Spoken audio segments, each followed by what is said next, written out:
नमस्कार विद्यार्थी मित्रांनो.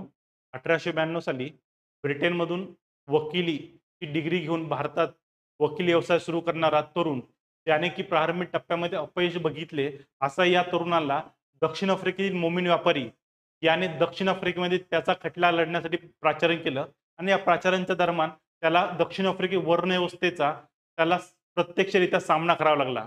अशा ह्या भारतीय तरुणाला 1895, 1907 मध्ये, 1909 मध्ये, 1913 मध्ये ब्रिटिश सरकारमार्फत केले गेलेले अन्यायकारी कायदे यामध्ये भारतीयांचे मताधिकाराचा अधिकार नाकारणं असेल, भारतीयांना 24 तास प्रमाणपत्र बाळगणं असेल, त्यामध्ये भारतीयांना दक्षिण आफ्रिकेमध्ये प्रवेश नाकारणं असेल आणि ह्या विरोधामध्ये भारतीयांना 3 पौंडचा टॅक्स असेल आणि दक्षिण आफ्रिकेतील सुप्रीम कोर्टामार्फत केवळ ख्रिश्चन धर्मामार्फत केले गेलेले विवाह यांनाच मान्यता दिली गेली.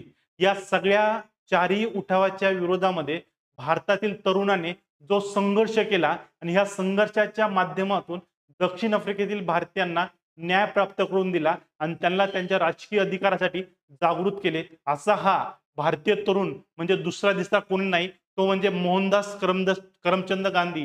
त्यांनाच आपण महात्मा गांधी या नावाने सुद्धा ओळखतो, ज्याने की भविष्यामध्ये ब्रिटिशांना फक्त एका काठिणीशी भारत सोडण्यासाठी भाग पाडले.